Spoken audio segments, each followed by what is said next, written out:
지난 주말 DMZ 평화열차가 달렸습니다. 많은 시민들이 참여해 정전 70주년의 의미를 되새겼습니다.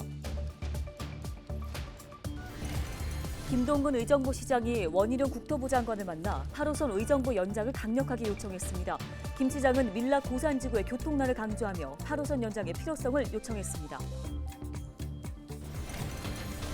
동두천 지역사회가 공공의료원 유치를 위한 범시민 서명운동에 돌입했습니다. 1호 서명자로 나선 박형덕 동두천시장은 시민들의 열망을 무시한다면 강한 분노에 부딪힐 것이라고 강조했습니다. 의정부시가 늦은 밤 버스 무정차를 막는 시스템을 구현했는데요. 전국 최초 시도인데 무정차 민원 다발 지역에 확대 설치한다는 방침입니다.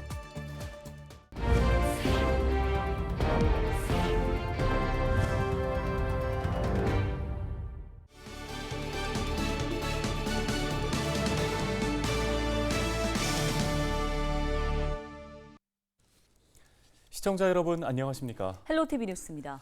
지난 주말 지역 곳곳에서 행사가 진행됐습니다. 경기도에서는 평화와 기후 변화를 주제로 아주 특별한 행사가 마련됐다고 하는데요. 네, 남쪽에서 북쪽으로 향하는 평화열차와 DMZ를 걷는 평화 걷기 대회에 많은 주민들이 참여했습니다. 정전 70주년의 의미를 되새겼는데요. 김소연 기자가 현장에 다녀왔습니다. DMZ 평화열차가 지난 20일 경기도 남쪽인 수원에서 북쪽 끝 도라산역까지 운행됐습니다. 평화열차에는 김동연 경기도지사와 염종현 경기도의회 의장, 필립 르포르 주한 프랑스 대사 등 20여 명이 이 열차에 탑승했습니다. 김동연 지사와 염종현 의장은 민통선 내에 있는 도라산역에 도착해 평화의 메시지를 전했습니다. 앞으로 통일이 되면은 북으로 가는 첫 번째 역이 될 것입니다.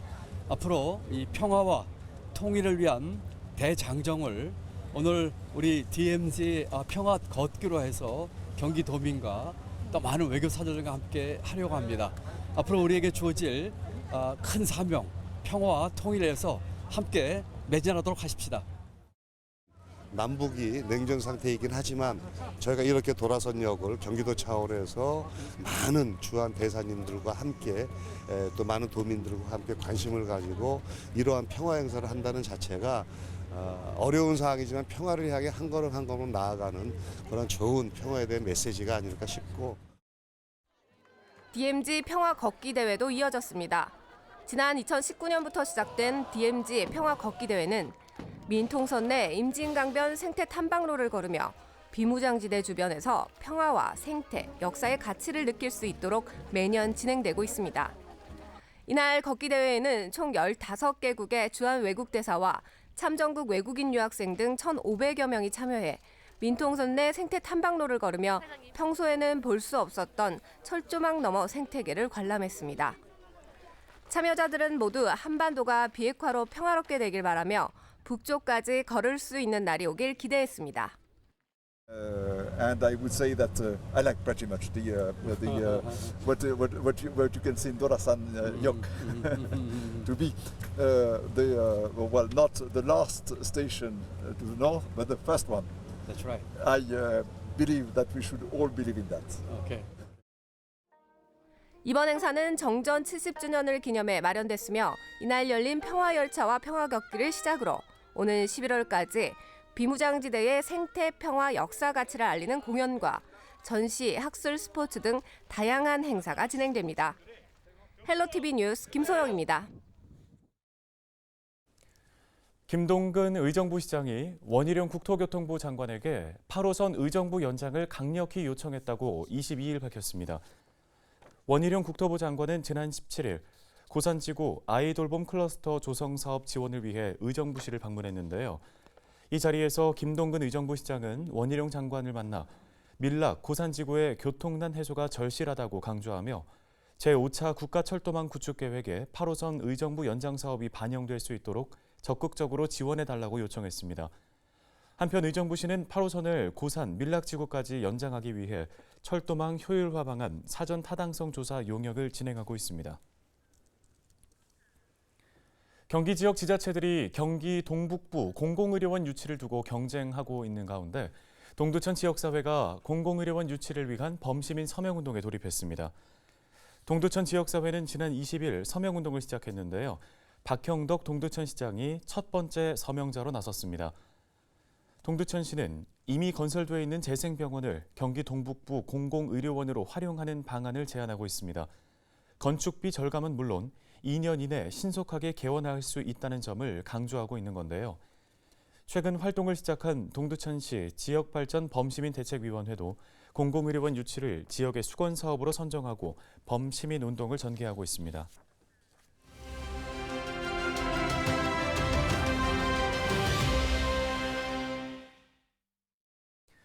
다음 소식입니다. 의정부에는 늦은 밤 환하게 불이 켜지는 버스 승강장이 있죠. 버스를 기다리는 시민이 있다는 걸 알리는 시스템인데요. 전국 최초의 시도라 눈길이 갑니다. 네, 의정부시 강성우 교통시설팀 주무관 연결해서 관련 이야기 나눠보겠습니다. 안녕하십니까? 예, 안녕하세요. 저 의정부시청 교통기획과 교통시설팀 강성웅이라고 합니다. 예, 사람이 들어서면 등이 켜지는 버스 정류장이 설치됐다고 들었습니다. 전국 최초인데요. 이번 사업이 공무원들의 아이디어에서 시작됐습니까? 제가 교통기획과에서 근무하면서 다양한 민원을 접하게 되는데요. 특히 그 버스 무정차 민원이 작년 한 해에만 270여 건 정도로 많아요. 그래서 배차 간격을 고려하면은 버스를 놓칠 경우 20-30분 이상 더 기다려야 되기도 하고, 이로 인해서 시민들이 약속 시간도 늦게 되고 버스를 놓치지 않기 위해 도로변까지 나와서 손 흔들면서 버스를 타게 되는 일이 흔해서 자칫 안전사고의 위험도 있습니다. 뿐만 아니라 이제 도심 외곽의 버스 정류장은 조명이 있음에도 밤에 특히 어둡거든요. 이런 문제들을 해결하기 위해서 팀원들과 같이 이제 방법을 좀 고민하던 중에 요즘 횡단부에서 흔히 볼 수 있는 바닥형 보행 신호등과 객체 인식이 가능한 CCTV를 접목한 요 아이디어를 한번 구현하게 됐습니다. 그래서 버스 정류장 내 검지 영역에 승객이 들어오면은 이를 자동으로 인식해서 바닥에 안전등을 켜는 원리로 저희가 구현하게 됐습니다. 네, 경전철 곤제역 등 두 곳에 설치가 됐는데요. 이용해본 시민들의 반응은 어땠나요? 예, 시민들께서요, 야간에 혼자 버스 기다릴 때면 어두워서 무섭기도 하고 버스가 오면 혹여나 버스를 놓칠까봐 인도 끝 도로 쪽까지 나와서 손과 팔을 흔들어야 하는데, 이제는 편하게 앉아서 기다리더라도 밟고 버스가 자동으로 와서 서주니 시민들에게 안전함과 편함을 주는 기발 아이디어라는 평가가 많았습니다. 네, 더 많은 곳에 설치되길 바라는 목소리들이 있는데 다음 계획은 어떻게 되나요? 우선 이용자들을 대상으로 만족도 조사를 실시할 예정이고요. 긍정적인 평가 반응이 나타날 경우 무정차 민원 다발리 등 2개소에 추가 설치할 계획이 있어요. 그리고 현재는 운영이 이제 막 시작돼서 홍보가 많이 되지는 않았지만 버스를 타기 위해 어두운 승강장에 들어갔을 때 바닥에서 밝은 조명이 켜지니까 승객들이 놀라실 수 있기 때문에 안심 문구를 포함하는 음성 시스템도 도입할 예정이에요. 예를 들면 안심하세요, 의정부시 정차하는 시스템입니다라는 음성으로 이렇게 편안한 시민에게 편안한 음성 서비스도 제공할 예정입니다. 오늘 말씀은 여기까지 듣도록 하겠습니다. 의정부시 교통기획과 강성욱 주무관이었습니다.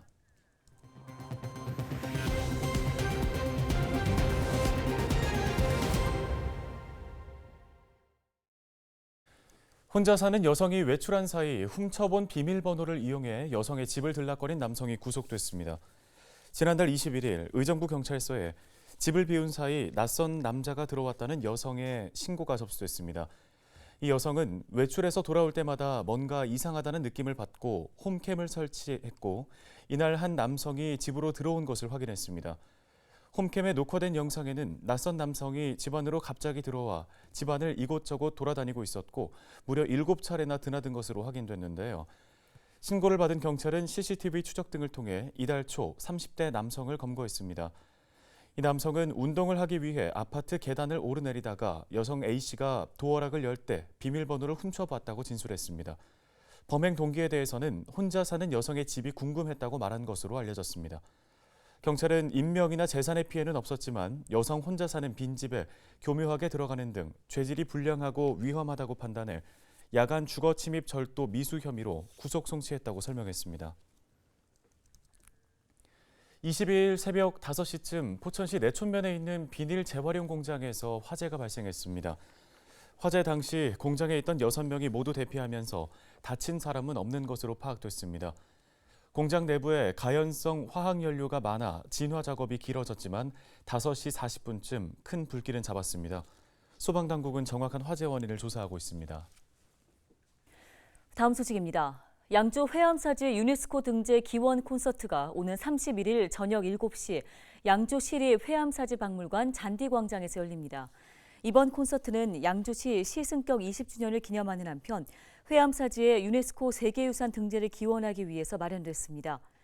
1부는 회암사지의 유네스코 등재를 소망하는 기원식, 2부는 트로트 가수들의 무대로 구성되는데요. 특히 2부 무대에는 김호중과 진성, 박군, 한혜진 등 국내의 대표 트로트 가수들이 출연합니다. 전좌석은 무료로 양주 시민에 한해 온라인 선착순 예매로 진행됩니다. 자세한 내용은 양주시 홈페이지를 참고하면 됩니다. 의정부시가 올해 보행자 편의 안전 기능을 갖춘 횡단보도 설치를 대폭 확대하기로 했습니다. 의정부시는 올해 적색 신호 잔여 시간 표시기가 있는 신호등을 횡단보도 20곳에 설치할 계획이라고 밝혔습니다. 적색 잔여 시간이 표시되면 녹색 신호에 대비를 할 수 있어 보행자의 무단 횡단을 막는 데 도움이 되는데요. 의정부시는 지난해 8월 시청 앞과 금호동 대형마트 교차로 등 횡단보도 2곳에 이 신호등을 설치한 바 있습니다. 또 어린이 보호구역 횡단보도에 설치한 보행신호 자동 연장 시스템도 올해 확충하는 방안을 검토 중입니다. 오늘 저희가 준비한 소식 여기까지입니다. 네, 시청해주신 여러분 고맙습니다.